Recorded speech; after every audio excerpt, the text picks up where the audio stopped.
Gentlemen, welcome to another episode of the Bikers of Africa podcast. I think the purpose of this episode is just to, get to know you better, as, individuals who are easily identified in our biking circles, your journey, with your clubs, your respective clubs, the biking associations, and most importantly, I would like us to touch on the patch, all right? Because there's a lot of confusion, a lot of misunderstanding as to what the patch is and what it represents.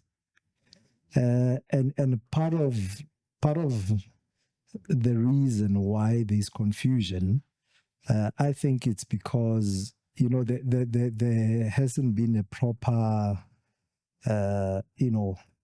passing on of knowledge. You know what I mean? There hasn't been a template for some of the new guys, for when they come in, then they would know the do's and don'ts as soon as they come into, the biking culture, the patch culture, and so on. So, I'm hoping that we would be able to, dig a bit deep into your experience, your knowledge, as far as the bikers code, the patch culture is concerned. You know what I mean? So without further ado, if you may kindly introduce yourselves. I don't know who will go first, the eldest, the most experienced, or let's go clockwise. Go with the patch first. All right, my real name is Lebo. In the biking fraternity, yeah. I was like, Label.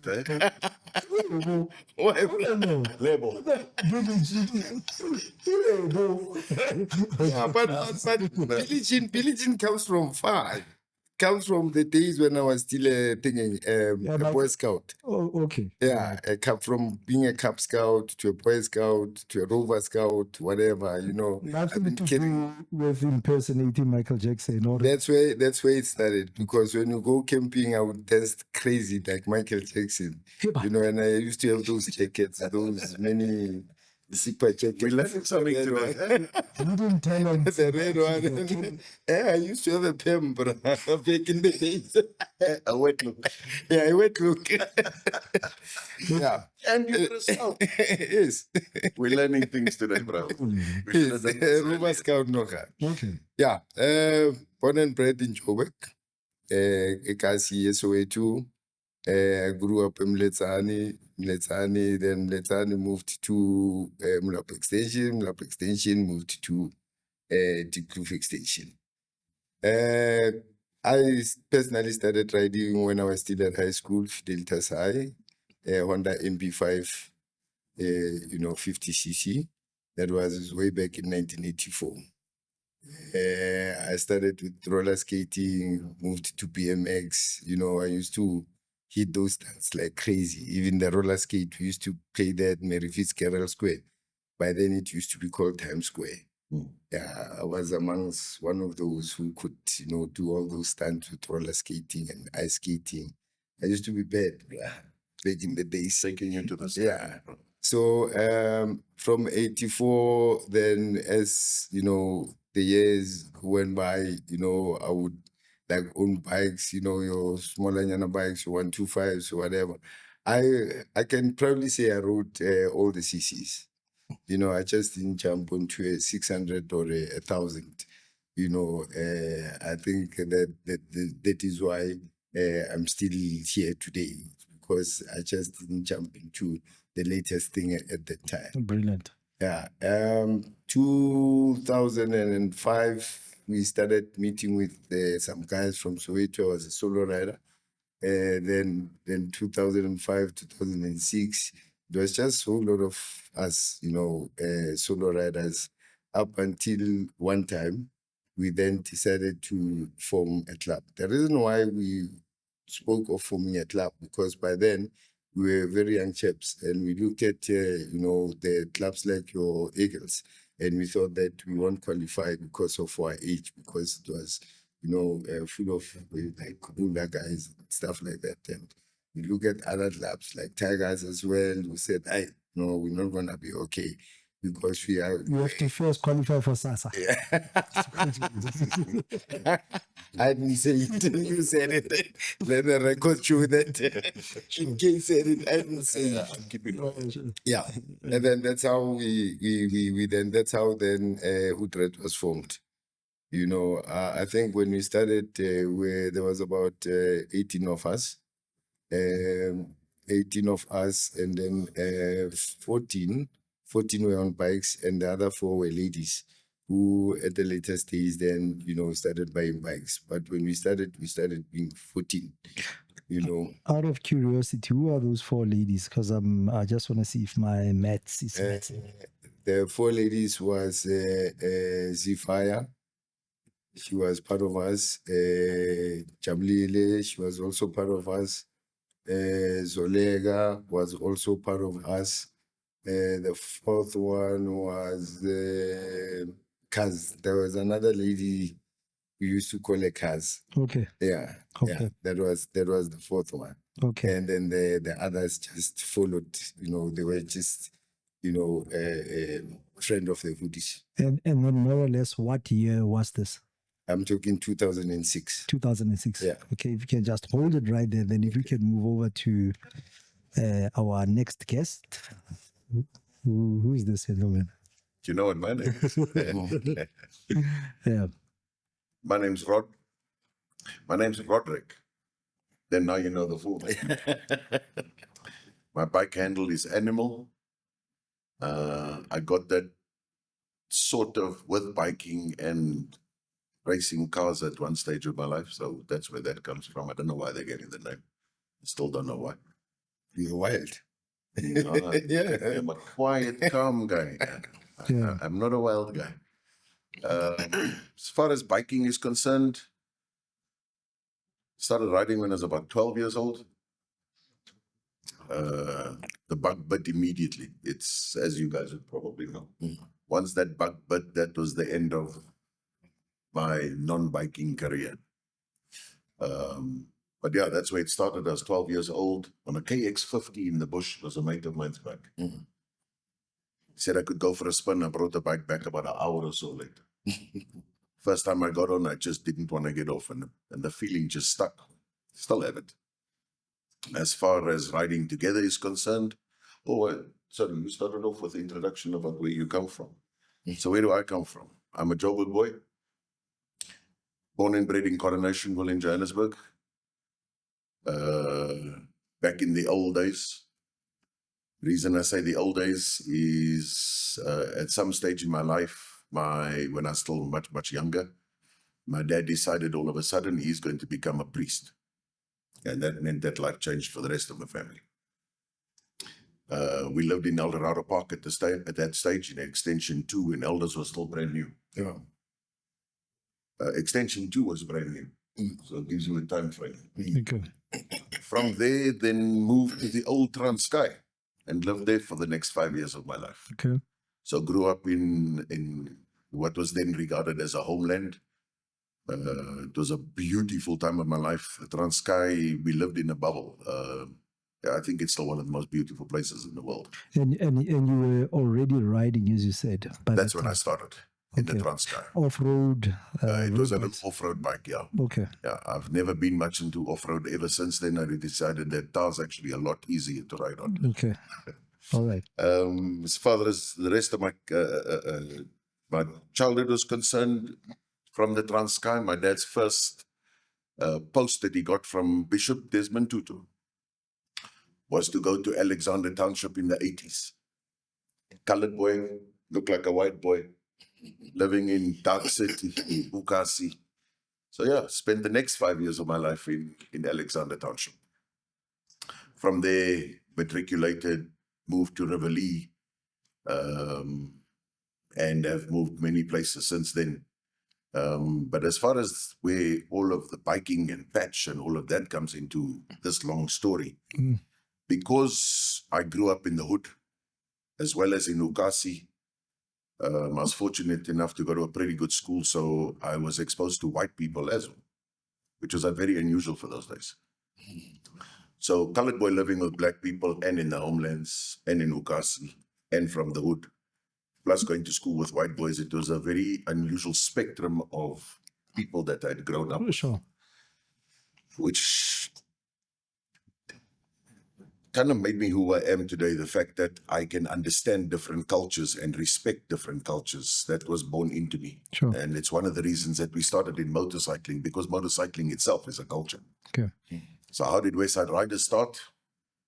When we matriculated and a couple of us were riding motorcycles together, I'm now talking probably from about 92, 93 that we would have bikes and go riding together. But where Westside Riders itself started was probably from about the end of 96. Went to the tracks one day, saw a couple of guys also on motorcycles. As you guys would know, back in the day, there weren't many non-white people in Gauteng that were riding motorcycles. Yeah. So if you did see one, they stood out. And we kind of connected, found out who these guys are. They were actually from the area that I had been living in. So we started riding a little bit together. Those years we weren't going to rallies. We weren't allowed at rallies.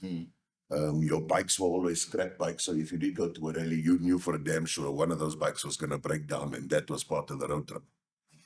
But the reason that we started it up is I got the guys together one day and we were having a conversation about what do we do with this?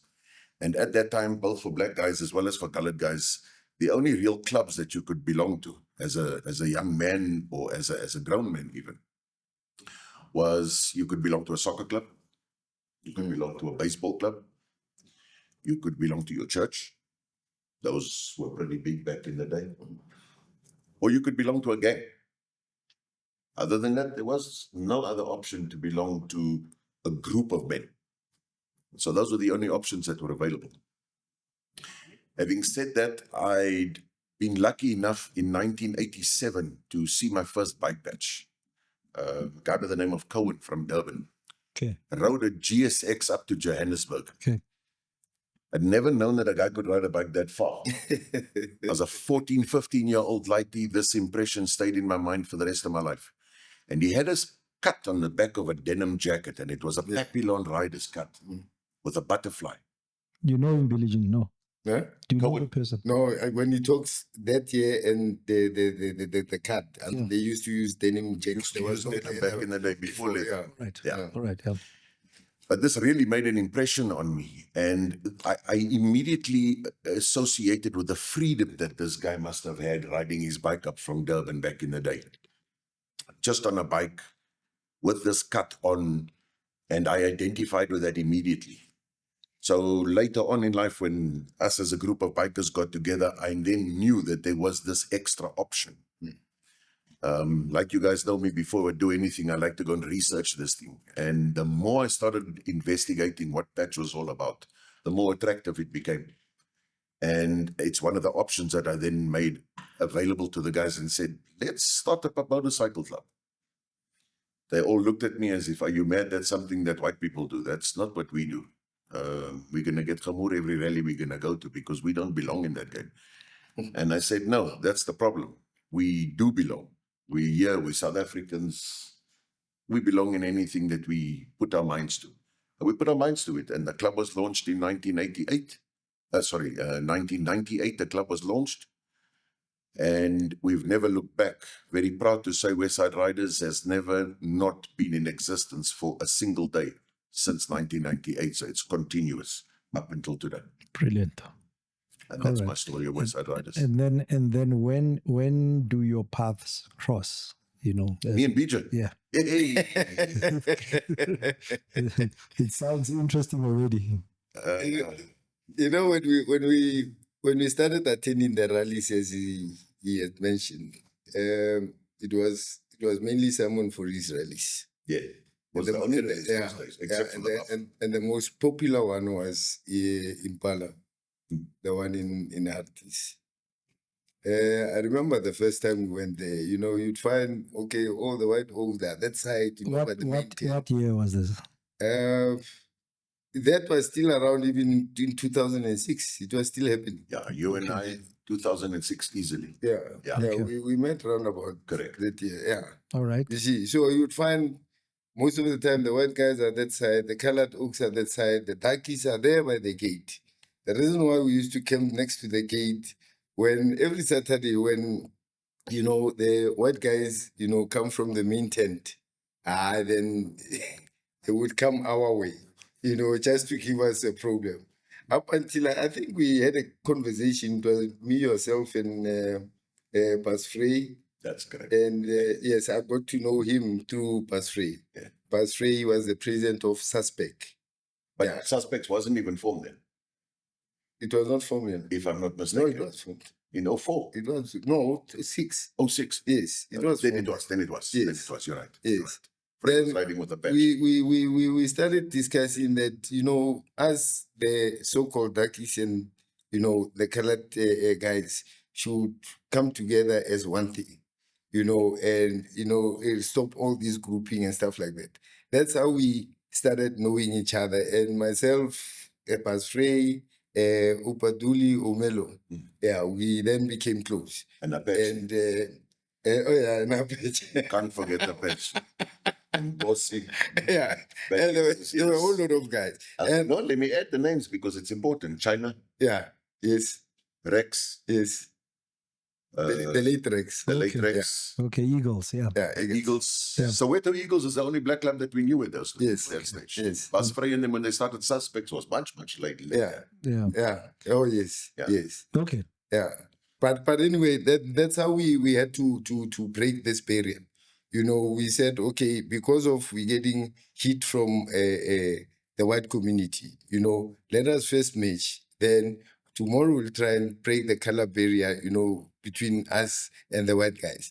And we would always engage someone free, to tell him about the issues thing- that you the have issues, outside yes. of the, yeah. Yes, Yeah. but someone Furi couldn't do anything. He kept on promising us that, we'll organize a meeting with, the other clubs and yada, yada. Nothing of sort happened, up until we did it ourselves. I think it's so might happen that, we started engaging with other white president. That's how today biking can be one. That I can't remember very well, but there were no thorough steps, step by step. No, No, this is what I did, this is what I did, this is what we did. I think Soldiers for Jesus would be the first club that No, Much younger. no, not Soldiers for Jesus. What- CMA. CMA. CMA, yes. Okay, CMA, not okay. I know what Yeah. it's one of the ministry clubs. CMA Yes. was Okay. over there at the time. All right. Soldiers for Jesus wasn't around at that It time. wasn't around. Okay. It wasn't around. But the press of CMA at the time, did it Yeah. become Of the chapter of CMA. It What's was his name? the head pastor of the church. Sure. Okay, that's where the confusion comes in. That's fine. Ish. He's going to kill you. He's going to kill me. What's his name now? That's fine. I'll get his name now. Let me give you maybe a little bit of history into that. Yeah. Yeah. Russell. Russell. No, his name wasn't Russell. Russell was with CMA first. Oh, but he wasn't then the he moved from head of CMA yet. No, he was not the head. Yeah, he was I think it was not Russell. He was the chapter president. That's right, yes. Then he moved from CMA and then he went to Soldiers for Jesus. That's right. Yeah. Yes. Okay, there yes. we go. Now that's another man who was a contributing factor between us, introducing us to Being the white integrated community. into Yes. the And slowly but surely it started. 100%. Yes. All yes. right. All right. Interesting. I can give a background to that one before that. Okay. So before that, if you had to ask Animal who is the first white guy that accepted non-white bikers as real bikers, was Toppie Erasmus Yeah, I heard from of the it. Hoodlums. Yep. Toppie, it was a funny story back in the day. Yeah. Toppie used to party like a rock star. Yeah. Bas Frey used to party like a rock star. Mm. There is a guy called Henny Borrain, Tamagotchi. Also used to party like a rock star and almost every single rally that there was on a calendar. Yeah. So Toppie, who was at that time probably 140, 50 kgs of pure muscle. It was huge. Bas Frey wasn't much lighter, also just built like a brick shit house. And then Tamagotchi, who looks like a Tamagotchi. The three of them were the tightest in all biking at that time. And the three of them used to move to rallies together and cause shit together. And the fact that Topi connected with these two non-white guys made it a little bit easier for the rest of the guys to be able to accept. Because of the fact that I can tell you, fact, Topi and Bas Frey on more than one occasion stood back to back at rallies. Yes, absolutely. And had to fight. Yes. Because of the fact that Topi was hanging with this black guy. I've heard those stories, yeah. Mello will give you, Odie will give you blow-by-blow accounts of such instances. Yeah. Until those things happened, we were not welcome. The Paradise rally was the worst at that stage. Yeah. For some reason, Paradise was the most racist rally at the time. All of them changed eventually, but that was the status quo back in the day. Okay. You know, what surprised them was that Topi back in the days, he used to be very loose when it came to the K word. Yes. So everybody thought that, he's a what? He's an extremist, So now when he started making friends with Pasfrey, being closer to Pasfrey and stuff like that, it's sort of kind of like changed the entire mindset of the people to say, okay, we thought this guy is an extremist, but now today we see him, very close. And this is his best friend. Yeah, very close with Pastor. What is happening? They were confused. Yeah. Interesting. So it's a beautiful story. So, it is. So now moving on from that, right, where you are slowly making inroads into, a different demographic as far as, the biking community is concerned. You start integrating slowly but surely, right? And then there's already clubs and biking associations in place, right? Now, when do you guys start affiliating, to biking associations? I'll start that one for you because you weren't there yet. So the first thing that happened was WRBA was in existence. Okay. At that particular time, it was held at Hells Angels at Tabas in the Westrand. Sorry, say that again. WRBA was in existence. It was in existence. Okay. Apparently, it's actually the first biking council in the country, right? But story for another day. Correct, yes. Okay. Correct, yes. So Sure. At that time, if you wanted to open up a motorcycle club, you had to belong to council. It was as simple as that. Plus, it was run by HA. Most of the clubs in the Westrand at that time, we're talking specifically on the Westrand of Gauteng now. It was for most of Gauteng, but it was let's just leave it at Westrand for now. There was a little bit of politics a couple of years down the line after Westside Riders had joined. Westside Riders is the first non-white club to join council, to join WRBA. Interesting. The reason that I did that again is because I over-researched what belonging to a patch is like, and I started finding out that actually patch is something that had come from the US, Hollister, all those guys, where club comes from, where patch comes from, why it's a three-piece cut, learned all of that kind of stuff. Then in learning all of that, found out what the value is of belonging to a council. So from the day that Westside Riders started, you were already compliant. We were already compliant, knowing, and not for this reason, but it is one of the reasons that if we are as good bikers, if not better bikers than what other guys within council are, they would have to be able to respect us. If we're causing shit and we're not being compliant and stuff like that, it would give them ammunition against us. Yeah. I wanted none of that to be a part of the reason why we were not accepted. If at that stage we weren't accepted, we would all have known why. But from a compliance and whether you ride and whether you do mileage and whether you're attending jolls and attending rallies and all that kind of stuff, and that you got 6 key holders and all that kind of stuff, all of that was 100%. Ticked all the boxes. Yeah. And it actually pissed quite a few people off at the time that we were part of council. But that was a storm in a teacup. Fast forward a little bit with WRBA, there were some challenges at one stage, and WRBA folded. Not for many years, maybe for about 2 or 3 years only. During that time, that was now the time. Bas Frey, Animal, Opaduli, Tamagotchi, Henny Borain, Rex, China, all of those guys we were now starting to meet each other more regularly at rallies. But now there's no council, so there's this void. So amongst us, we had a conversation when we tried to open up another council at the time, because we knew councils had value. And we opened up a council and we called it the Club of Clubs. Yes. You remember that? I remember that. Club of Clubs ran for just short of 2 years. And then that folded because of lack of participation from a lot of the clubs that were in the Westrand at the time. Then Toppy had a look at this and said, I know what's going on here. Let's just cancel Club of Clubs and go back to WRBA and restart the original. And that's what they did. Approached HA, hoodlums themselves. There's a list of clubs that I can name that were there at the time. Sabres was there. Mad Dogs was there. Chile was there. There was quite a few clubs at the time that actually was, Roadies was still around, if I'm not mistaken, those years. Okay. And they then restarted the WRBA up again. Okay. And it has never stopped since that time. Okay. And that's how council was reborn again. Okay. No, lovely. We had another addendum into that. At that same time, Yeah. we were having those conversations at rallies about starting up with a council. Yeah. And then approached the black clubs and said, let's all join back into WRBA again. Okay.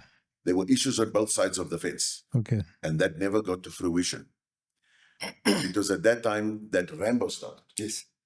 At the CMA, you guys had your first meeting for RAMBO.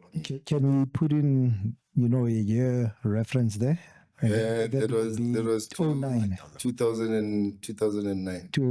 2009 when Rambo started. It Yeah. was 2009. 2000. Yes, but the talks were around 2008 for us to be together, and it was around 2008 or so, but never materialized. So 2009, Yeah. that's when Rambo started. Approximately how many clubs?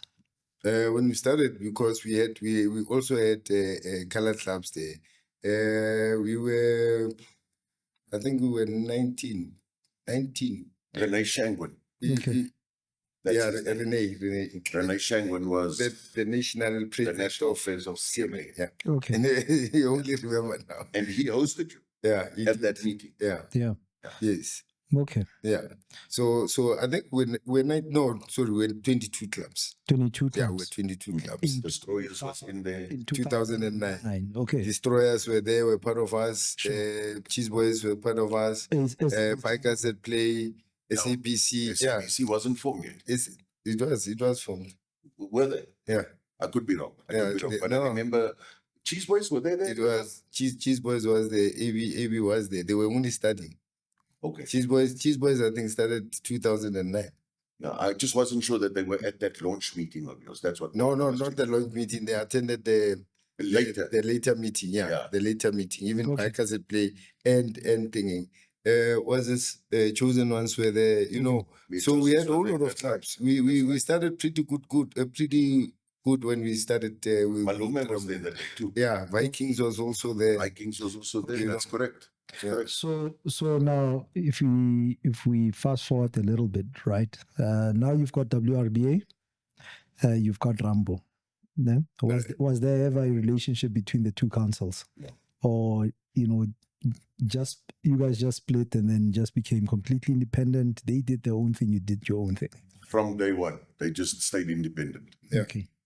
Yeah. All right. And then what happens to RAMBO during that, let's say the first 3 years? What happens there? As far as, are there more clubs coming in or are there other guys pulling out? I want you to lead us to the formation of another council that came out of RAMBO, which is ABC. Yeah. Right. So what happens there in between, and then what went wrong? What actually went wrong there?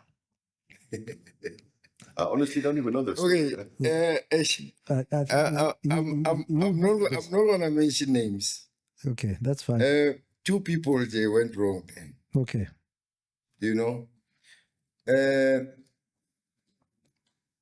Rambo was growing. Yeah. And now we were targeting to go national. Okay. So, You know- so during that time, RAMBO was predominantly Gauteng. Gauteng-based Yes, clubs, yes, absolutely. right? With the exception of Sapayopa. Yes, with the exception of Sapayo. They were the only club That was in Polokwane. that was in Polokwane. Under the leadership of Chivuda. Okay. Yeah. Correct. Who later became a Rascal president. Okay.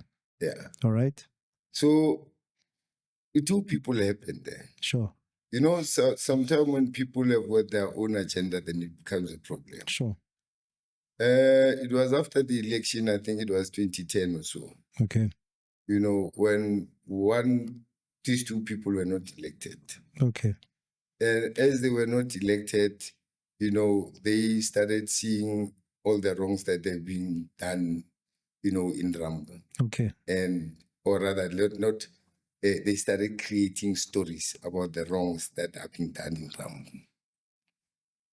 And then what happened was the other one president, who was a president of an affiliated club, alleged that he was voted back into power, only to find out, no, he was not elected into power. I still remember when Desperados came, they came in their numbers. It was 30 members. So voted back into power as in power within their own club or within the club, within the club. Within the club. Within the club. And the RAMBO constitution states that you can only be an EXCO member if you are leading in your club. Yes. If you are an EXCO member. Okay. Absolutely. Right. He came to a meeting and he lied to us to say he has been re-elected into presidency. Okay. That was the first meeting, because by then we would hold meetings once a month. Sure. The following month, Desperado came, I think it was 30 members.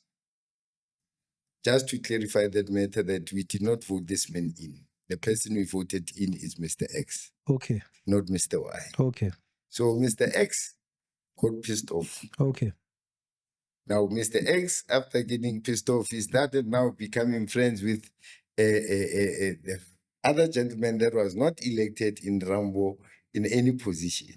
Okay. Who is in a colored community. Okay. Right? Okay. Problematic. Okay. So, all of a sudden, the one that was not elected during the Desperado elections started coming up with the idea of ABC. Okay. Our policy says at RAMBO, a club has to be 12 months in existence before it can be accepted into the council. Sure. Right. And again, the club needs to be to have members with a minimum requirement of a learner's license. Okay. So clubs were starting to mushroom, you know, and now they saw an opportunity to say, if we take these clubs, a club that is mushrooming tomorrow, then we accept it today, then we're going to go far. That's how it happened. Okay. The long and short of it. All right. Yeah. So it's a pity I can't mention names. No. It would be nice if I mentioned names, but it's entirely up to you. Yes. You know, if you feel comfortable, Yeah. you know, to mention that's how the whole thing started. Okay. Yeah. Then there was RAMBO, then there was APC. All right. And numerously, we as RAMBO, we have always tried to say, let's sit down, let's discuss, let us become one. Okay. Should there be a need for a name change? Sure. Then we'll definitely change the name. 100%. You know, so that we can be one community, Sure. unlike having two councils. Okay. You know, I asked the very same people that formed RAMBO, Yeah.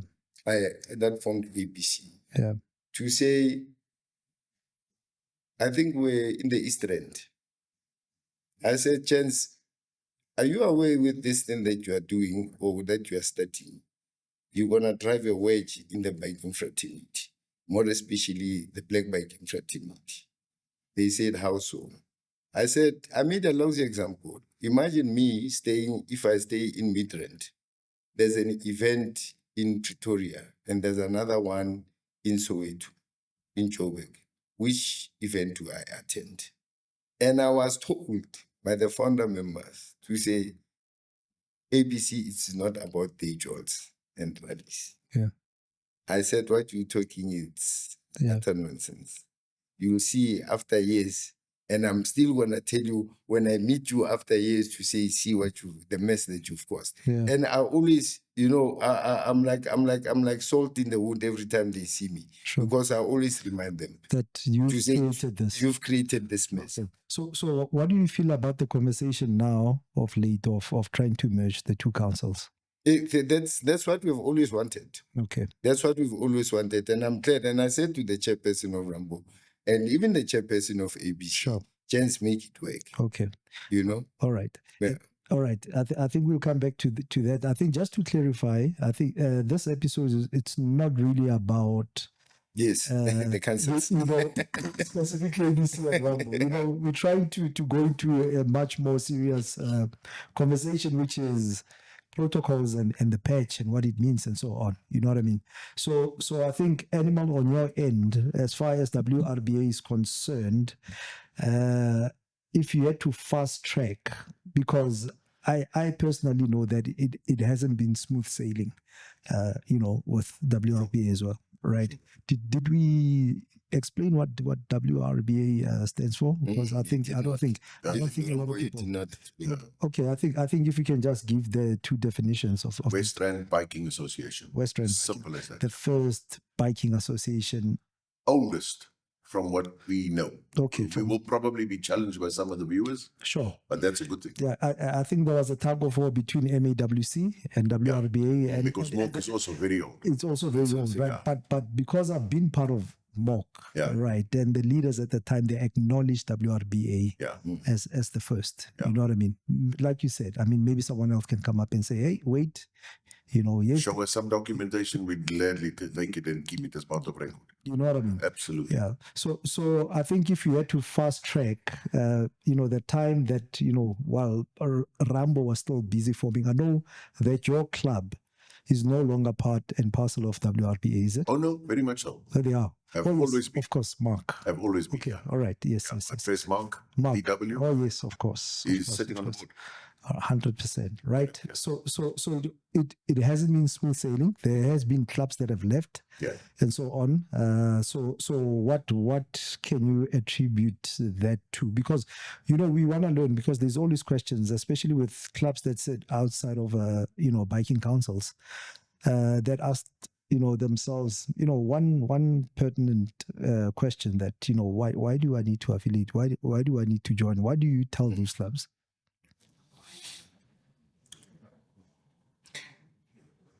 There's so many ways to answer that question. I have to try and give you one that doesn't piss me off. Truth. Okay. It's a difficult topic. Sure. But it's the reason that we're here. It's hard topics, and if you don't take them head on, sure, then you'll never learn and you'll never know. Sure. So your first question is, let me get this right. Why should anybody belong to a council? Sure.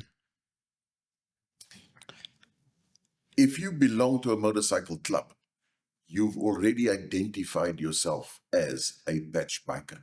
Okay. Whether that be an RC, an MC, an MCC, it doesn't really matter what kind of motorcycle club you are. Even if you are a bunch of guys that all have the same, let's use the word logo instead of cuts and patch. If you decide that one day you're going to ride and you and your mates are going to be represented by a single image, you want to identify yourself as a patched biker. Doesn't matter what you call yourself. You are now playing in our game. This is our world. People get pissed off when I use that expression, our world, but I am very protective over our world. We've put a lot of blood, sweat, and tears into this thing. 100%. We didn't do it because I wanted to look cool.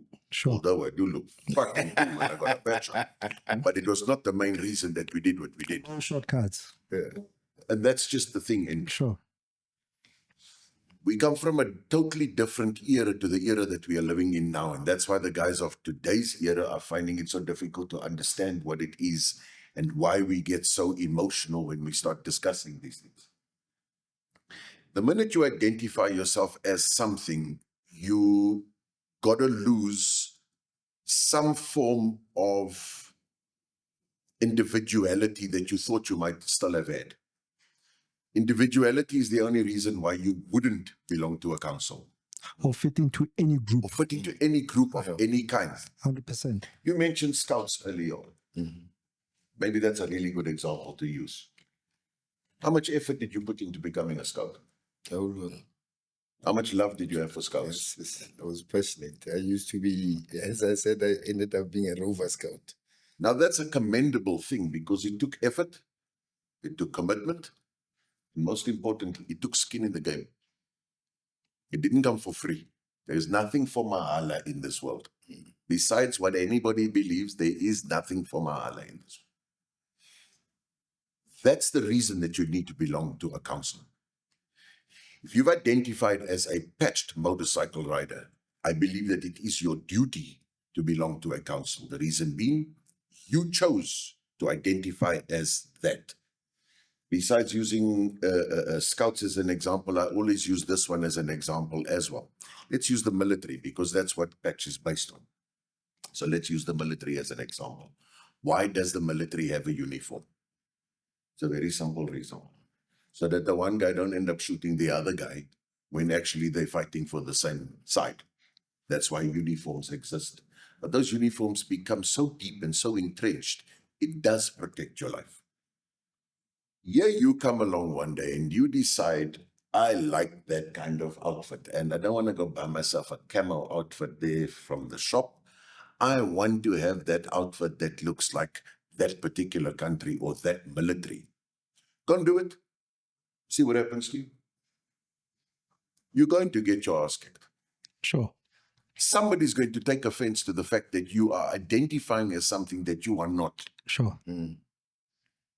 Now, when you come into motorcycling and you don a patch, you put a patch on and you identify as me or NK or BJ. Yeah. Not animal that you're identifying Sure. as. You're identifying as the people that animal calls brothers. Sure. The fact that BJ and I and you and I can call each other brother in a meaningful way, not in a light-hearted, pretentious, flippant way. Yeah.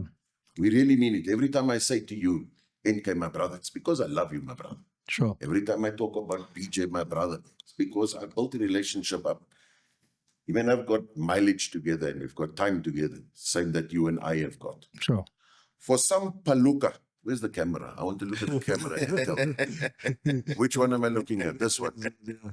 For some paluka to come and put a patch on, identify as one of us. Not put the skin into the game. And want to get all the benefits of what we've worked and sweated for. Purely because of the fact that you've got money and you can afford to buy the things to make you look like us. Doesn't make it right.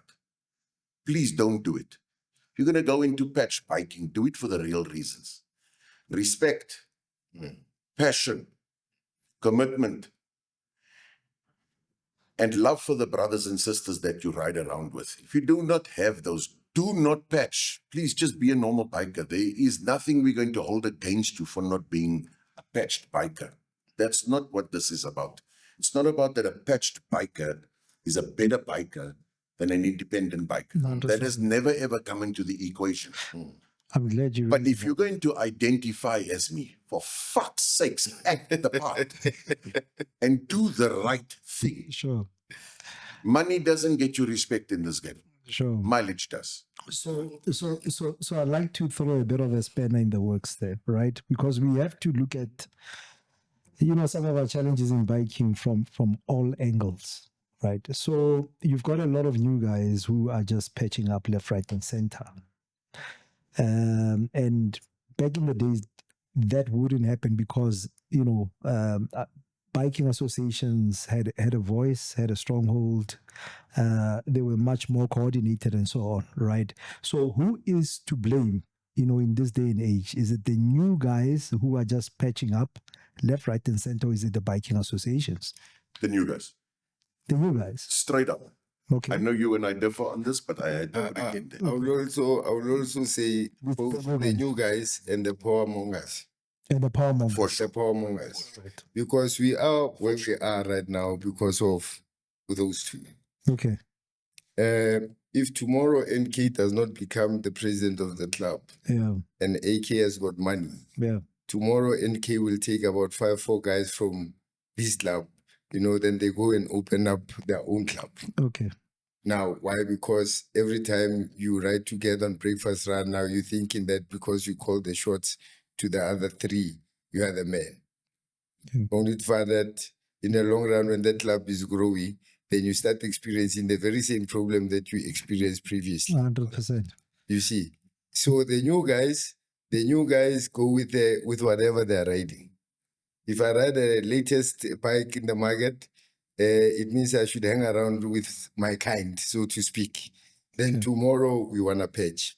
Okay. I've always said that these people that spook and pluck. We take a patch, you spit on it, spook and pluck. I call them spook and pluck. Okay. Like stamp licking. Yeah, stamp licking. Sure. A whole lot of clubs are like that now lately. Okay. They're like that. That's how clubs are formed. I'm proud to say Westrand was not formed from a club. And I'm proud to say there was no club born out of Westrand. Okay. Because that's a very good point. Yes, Westrand was never born from a club, and there was no club born out of Westrand. Okay. Show me of one club that was born out of Westrand. There was no club that was. No 4 or 5 guys pulled out of Westrand, and they went and formed their own clubs. Okay. Neither did we have anything like it. So the clubs you have in Soweto, they just formed in isolation. They didn't come. They were never. No. They formed in isolation. Okay. I think after us it was King Donut. Or if we did not run concurrent, it was after it was King Donut. Okay. Yeah, then the rest followed. Okay. Yeah. So now coming back to the issue of who's to blame with the current status quo, right? Of guys patching up left, right, and center. Because I feel associations have a role to play there. Right. I think there needs to be a time where biking associations, leaders such as yourselves, from back in the days, come out one of the episodes and have deep and honest conversations about the achievements, and the things that went wrong that can still be rectified, in this day and age. Just an open and of course, I feel that that's the only way that we can get things right. You know what I mean? So, I'm going to bring in a bit of my experience, when it comes to this situation. So having spent, I'll always make reference to, where most of my biking, what you call organized biking started. In Cape Town. Which is in Cape Town in the Western Cape. It's like, how come you always punch Cape Town? I love you for that. I always punch my answer to that is, Joe's in my head, Cape Town in my heart. Yeah. You've always said that. 100%. So I sat in the Bikers Task Team, right, for a full 3 years, right? And we would sit every second week, né? As the Bikers Task Team to help guide new clubs. Every second week for 3 years. Né? I left Cape Town, I think, in 2018, and the task team is still ongoing, right? So you still have people in this day and age, right? Still, carrying on with that, with guiding new clubs. So the Bikers Task Team would comprise of leaders, of different clubs, put together, and then their task is one. They become the face, and the voice of the biking community for whatever amount of time that you can sit, in that committee, right? So the biggest discovery, because we always used to feel that, the new clubs are to blame, because they don't do this, they don't listen, this, that, and the other. But once the fraternity is united,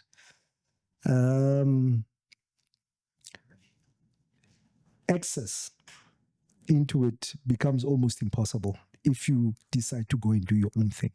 You know what I mean? So if RAMBO, ABC, WRBA, PBC, if they spoke in one voice, we wouldn't have what we have as far as, clubs patching up left, right, and center, is concerned, right? So the biggest discovery for me was they would come in arrogant, they would come in with their money, right, and say, no, but who are you? Because these are new guys. They don't know anything. They've only looked at biking from from an aerial point of view, you know what I mean, from the outside, and said, nah, man, we're going to patch up. We've got our rights. Our country's constitution will protect us. We can do whatever we want. I'm not going to be told by this person and that person what to do. You know what I mean? And they find that it goes back to exactly how you described what it means to wear a patch. You know what I mean? And once this is explained to them by selfless leaders, right? We didn't get paid for spending so much time, away from your family and this, that, and the other. Like I said, every second week, because there were so many new clubs coming up, you guide them, you show them, no, this is the reason, exactly how you've explained it. This is the community that you want to belong to. And for you to belong to this community, this is what every individual that you see wearing a patch, this is the process that they had to undergo. You know what I mean? So once it's explained to them in that manner, then there's like, okay, now it makes sense, right? On one or two occasions, or very rare occasions, you get the extremely arrogant ones. You know what I mean? And they say, no, we hear what you say, but middle finger, with a smile, we're going to do our own thing, Like, okay, fine. And what does the task team do? We revert the message. You take the message back to the community to say such and such a club has given all of you guys, the middle finger. Like, okay. And then you get the extreme ones, obviously, within the community. They say, if I see them on the road, I will show them, And then, but the holistic approach would be, okay, we're not going to allow them into our events, and we will show them that, okay, they don't want to be a part of us. They don't want to follow due process. So it means that they don't respect us. We're not going to respect them, right? So fine, you can come in. You guys are still new. You want to learn, right? You can come into our events, but you don't wear a patch, right? You can come in as individuals, but we don't want to see you wearing that patch that refuses to follow protocol. You know what I mean? That happened recently with Done with Mock. what club is that? Yes. Cape. Yes. Right? And I could pick it up from the get-go without even knowing, because there were issues of racism, this, that, and the other. It was all a front. It was a smokescreen. Being thrown around, and I actually received a few, inboxes from even guys in KZN to say, but what's happening here and that. And I said, I don't know the story, but from what I'm seeing, this is the situation. And as it unfolded, and then it came out that, the guys, I think they didn't have a cooling off period, right? Which is something that we are going to discuss about, patches, cooling off period, bed standing, all of those things, So I think to come back to the question at hand, right? It's very easy to point a finger at the new guys, but the associations also shouldn't run away from responsibility of saying that, we need more clubs, to be part and parcel of this body. And what are our responsibilities? What is it that we need to do? Because you must remember, you must think back to when you were still a new club, right? And how did you get to know what needs to be done for you to belong, right? You were proactive. You researched. Most of the guys would be, there's a lot of money in the pocket. You know what I mean? They get excited, they buy new bikes. Oh, there's this brand of bike, that brand of bike. Let's get together, let's wear a patch. You know what I mean? So, but if you don't guide them, it's a different story once they've been guided and they insist on doing their own thing. And maybe let me push back a little bit on that theory. Yeah.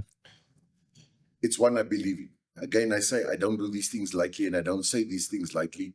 Nor am I trying to disrespect anybody that's coming new into motorcycling. Okay. It's never ever been the intention. It's always been a goal for all of us to have a bigger, stronger, better biking community. In any community, you wanted to grow, be successful, and be a healthy community.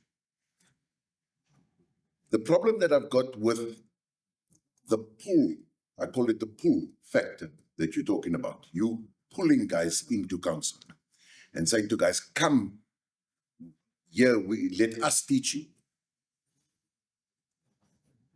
is a lazy approach for the guy that wants to come into biking. Is why we have watered down the value of wearing a patch.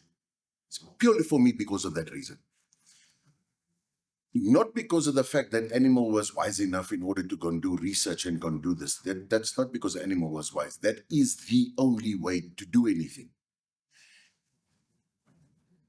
If we are making patch an easy thing to do, we're making less of patch than what patch originally was supposed to be. Thank God we live in a country like we do, like in South Africa, where biking hasn't gone the way, and unfortunately I have to say this, and if my European and American counterparts are offended by what I'm saying, it's not the intention. They have their own culture Sure. of motorcycling. In South Africa, we are Africans. We have our own cultures. The fact that we have adopted motorcycling into an African community and culture by its own expression means that we are going to be different already. So we don't have a force and enforce rule on this continent, that there are lead clubs and head clubs, the way that it operates within a 1%er kind of an environment. And there's a place for the 1%er. What it has created within our country is it's created a culture. Just a quick one. Sure. 1%er, can you just give a brief explanation of what it means to be a 1%er? A lot of guys don't know. Simply put, I would say 1%ers have more business than what other clubs have got. What that business is their business. It's not our business. It's their business. The fact that they have business is their business. They eat, sleep, live, patch. A 1%er wears his cuts 24/7. You never see him without it. It is the life that he has chosen to have. The life of an outlaw. Outlaw is a word that can also be used in many, many different connotations. In this particular connotation, it means that they live a life of patch. It's as simple as that. Okay. Wife, family, work, everything comes second to patch. That's a 1%. Okay. And then MC? MC, you have a job that you go to. You could be a lawyer and be an MC.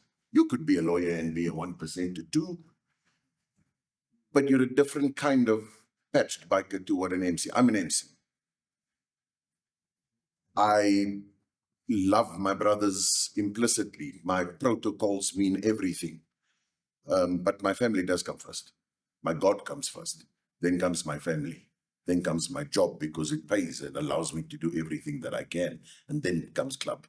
Okay. So within 1% is first, and everything else is behind. Yeah. okay. And then how vast is the difference between MC and RC, MCC, LE? You see, NMC? that's the beauty of motorcycling, is Yeah. the fact that there are all these different levels of biker that you can get to or choose to belong to. Sure. I'm going to say this again. Very important to say this. A 1% is not a better biker, patched or unpatched, than an independent biker. Sure. Never mind an RC or an MCC or an MC. We are all bikers. It's just how seriously we take the lifestyle that we have chosen. That's all that it is. Okay. Can I tell you what I think? Part of, the problems that we have, right, currently in biking is, I think when we started, right, we selected the clubs that we belong to based on proximity, Sure. right? So you'd be That's based in, true. you'd be based in Soweto or Kagiso, Mhlakenye, wherever, right? And then because this thing was still so new to us,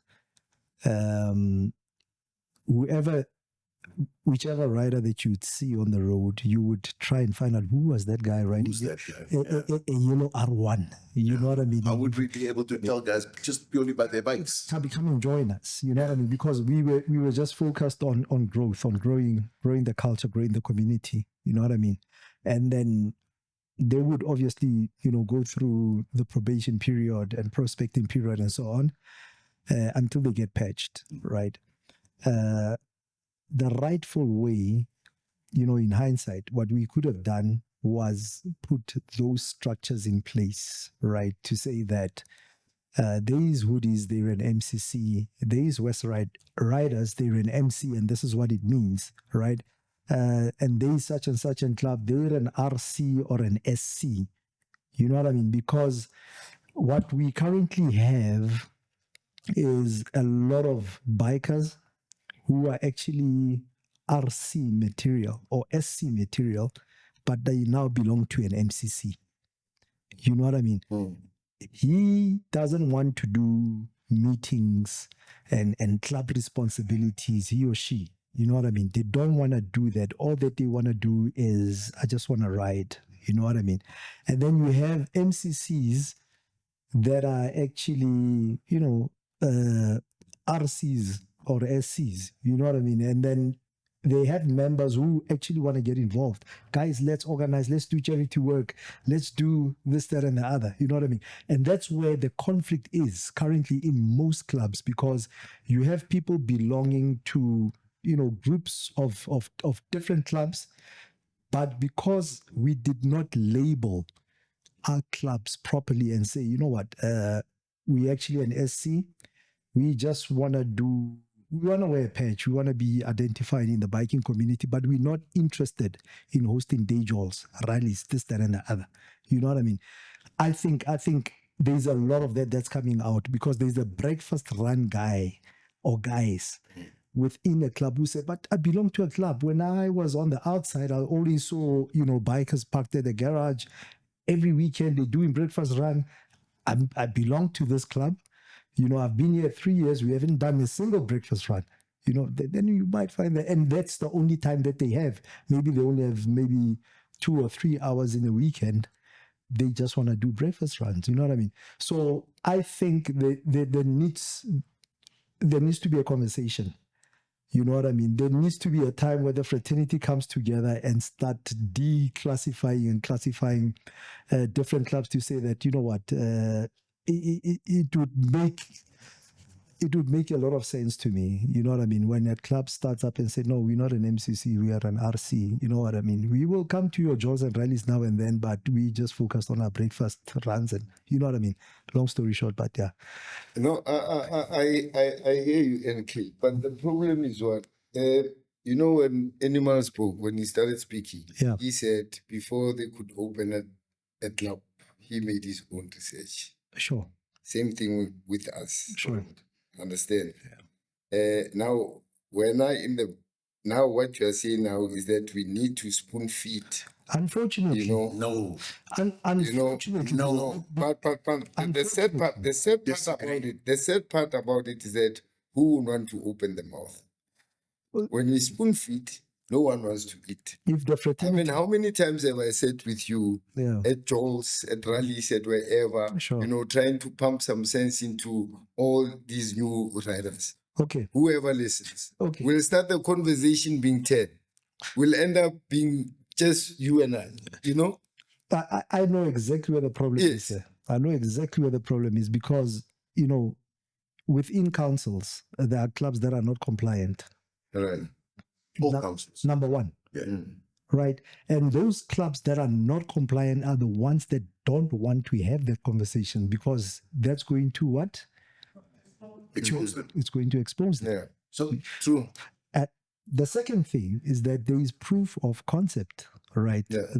Being spoon-fed, out of all the provinces in the country, which province would you say, adheres to standard protocols? It's much more functional. They're much more organized. Westrand Council at the moment, by a mile, is the most. By a mile. So far. But there's a reason for that. It's that. And it's not that reason. Okay, let's hear. Because of the fact that Mork hasn't watered down their identity for me, is the reason why the respect and the skin in the game is so much more prevalent in the Western Cape right now than what it is anywhere else in the country. And I'm adamant about the fact that I say that this is the way that I do. You cannot be spoon-fed in this game. I know we're using bad language, and unfortunately, I tend to do this, but fuck, man. Biking is not for pussies. Let's just say it the way that it needs to be said. So if you want to attack animal, it's fine. Stand in line. Yeah. But it takes effort to be a true biker. It takes commitment to be a true biker. It takes effort to be a true biker. And I'm going to caution everybody that's listening to this podcast right now. If you're looking for the easiest way to fuck up a motorcycling community or your own biking group that you are riding within, put money into it. Make money a means of value as to what a brother is. And it is at that point that you're going to find out that you're on a very slippery slope. Yeah, sure. And that you actually can't go back up again. And the reason I say this, Edgar, the guys that are getting into motorcycling now, we come from a completely different era to the biker that is here right now. Yes, there are still a couple of guys that still think like us and that are as old school as what we are and so on. But the new biker has come in with the impression of they coming into this game, we must make them welcome. Fuck you. Why must I make you feel welcome when you've done nothing? You've contributed. Let me give you as a perfect example, and I'm going to name one name here because it is his fault. I mean, as much shit as what I am at the moment. The guy's name is Jinnah. Dalai Lama. The great DL himself. If you were there that day, you will know the conversation. I'm not naming names and stuff because I respect the people that I'm going to be talking about purely as an example. Sure. Not because I'm trying to identify them. Sure. There was a group of guys sitting around the table one day in a pub on a Friday afternoon, and Jinnah just happened to be there, sitting and talking to these guys. And you guys know what Jinnah's like. Mm-hmm. Jinnah calls a spade every single day of the week. And when we were sitting there, this conversation came up. So Jinnah started giggling and he said to the guys, ask Animal. I said, no, please don't ask me that question. I'm sitting here chilled. I'm having my beer. I'm not part of this conversation. These guys insisted I tell them what's wrong with him.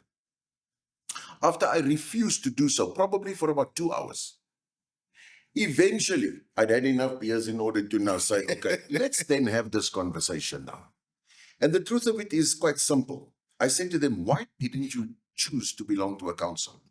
Now, to be fair, I'm going to just pause that conversation and retract a little bit.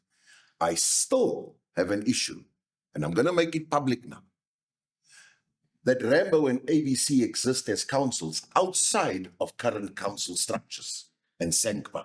It's bullshit. Oh, we are part of SANBCA. Recently. Yeah. RAMBO is, I don't know about recently. The point of it is that you spoke about a wedge earlier on, and this is the point. Club council, council X was already existing. Council Y, remember, started because they couldn't adhere to what council X expected of them at the time. Without the right information. Is the reason ABC started council Y because they weren't happy with what was happening within RAMBO. How's that any different to any club that breaks away from another club and is not prepared to adhere to the rules of that original club and say, fuck that club, I'm going to go and start up a new club. And what do you get? Exactly what they had said earlier on. It's about power. It's not about brotherly love and biking. It now becomes about the badge and the patch. That the patch becomes more important than the person wearing the patch. The day you get to that point, Yeah. you've lost brotherhood. So to answer that question about why do I believe that it is not the right thing for us to spoon feed anybody, if you really want to be in this lifestyle, if you really want to be in this brotherhood and sisterhood, because it's big in sisterhood at the moment as well. Sure. We must not forget the ladies that are in our biking community.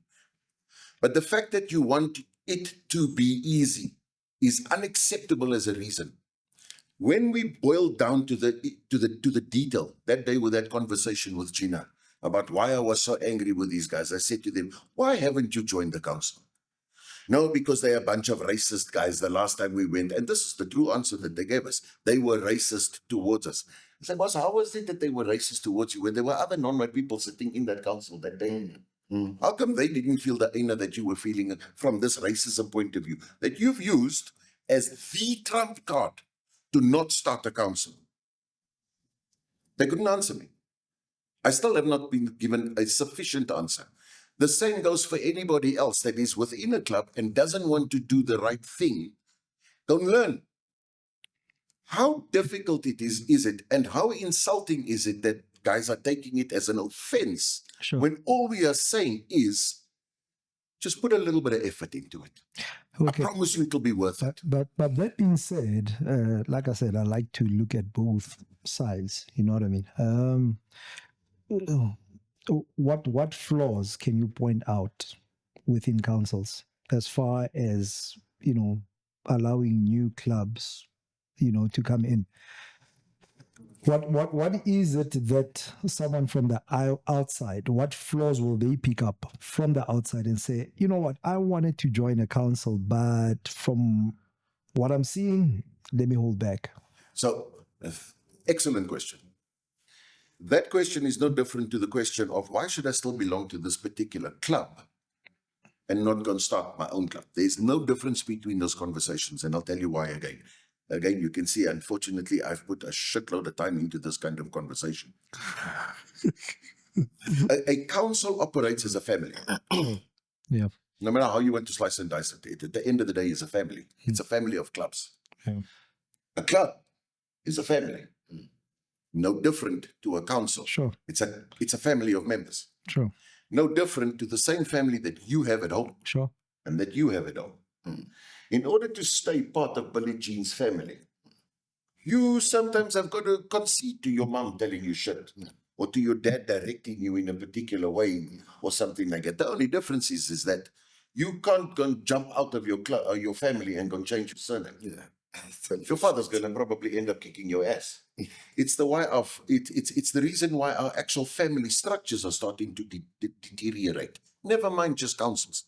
We must never forget that a council is absolutely no different to a club. Yeah. It has the same protocols, the same rules. Sure. The only difference is that instead of having members, its members are clubs at a time. Sure. So if you approach the way that you've just described it now is to come and seek flaw, Yeah. you're going to find it.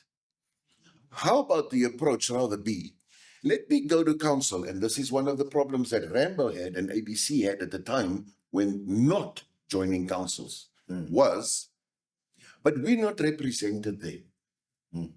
But we don't have a say there. But there's too many white guys that are there and we are going to be outnumbered. Where will our voice be if they are more than us?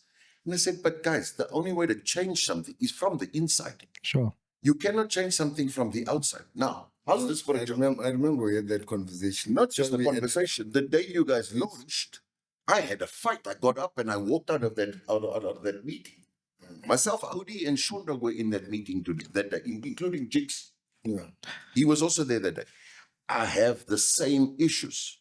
Those issues being, why not rather join the council with your good ideas and good intentions Sure. and strengthen it from within? I still believe that there's an opportunity for RAMBO and ABC to join together. But the problem with RAMBO and ABC that I will have and I will always have is that it is a black council. If anybody is perpetuating segregation, That is.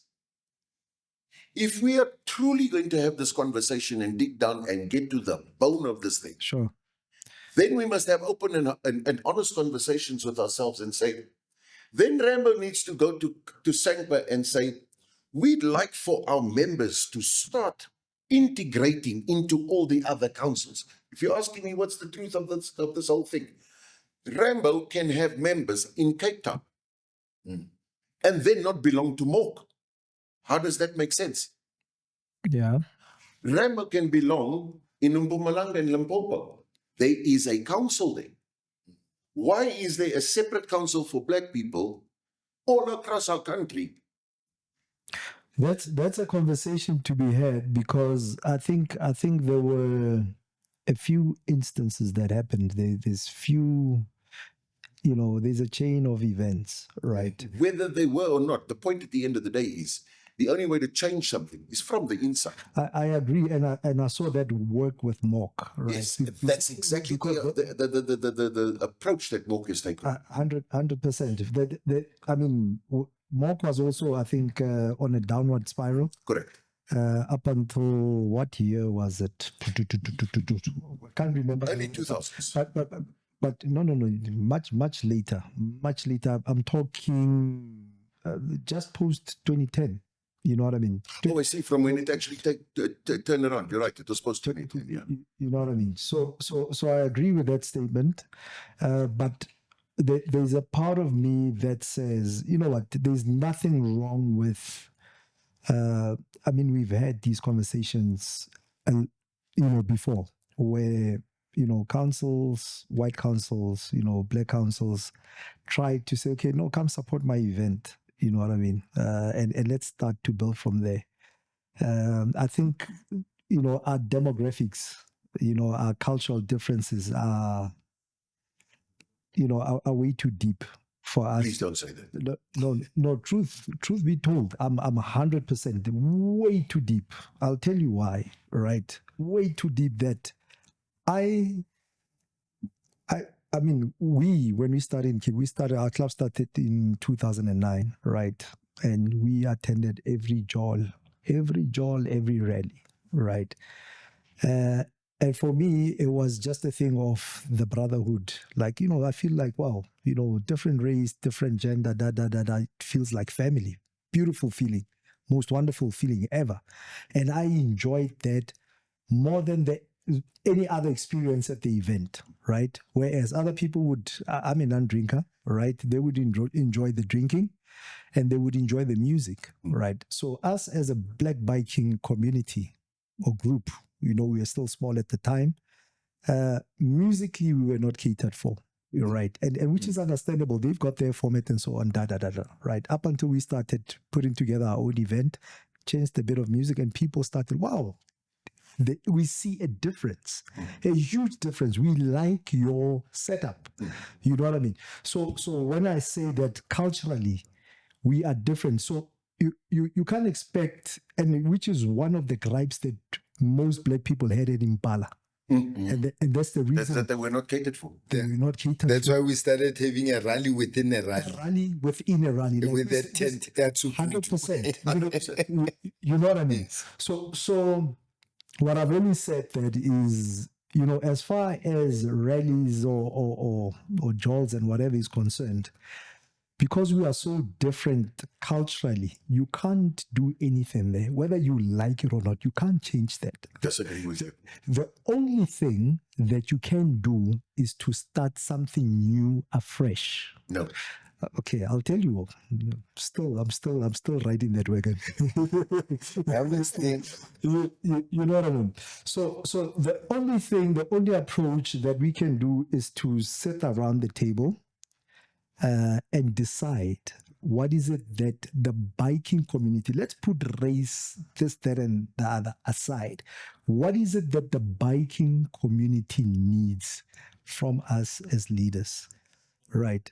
One of those things was a national biker safety awareness campaign. That can be done. It doesn't, you see, color, creed, this, that, it doesn't count. You're addressing an issue that affects all of us as a biking community. Ubuntu Run, it's another one. You know what I mean? So those are new type of events that can be organized and put together.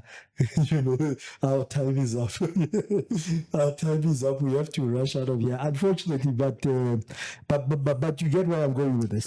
So I mean, it was tried and tested with Impala. It failed dismally, right? Like you're not gonna go to Woodred Stage Hall and then put in a burra band there. Why not?